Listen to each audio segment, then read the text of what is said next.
Alcuni organi di stampa hanno riportato la notizia che il nuovo pronto soccorso dell'ospedale Sant'Elia non è H24 ma alle ore 20 smette di funzionare per carenza di personale.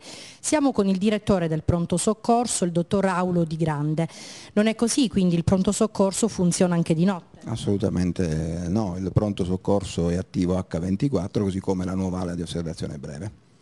Per quanto riguarda il personale? Personale medico è in via di completamento, mancano soltanto 2 unità, una delle quali arriverà giorno 16, il dottore Emerico Luna dalla Villa Sofia di Palermo, quindi siamo nelle condizioni di coprire tranquillamente tutti i turni H24. Ultimamente ci sono state diverse emergenze al pronto soccorso? Ma diciamo che il periodo natalizio festivo normalmente è un periodo in cui abbiamo una maggiore disponibilità di posti letto e quindi il pronto soccorso è meno congestionato. Si prevede invece per gennaio e febbraio per via delle sindrome influenzali un accesso lievemente maggiore, ma comunque tutto nella norma.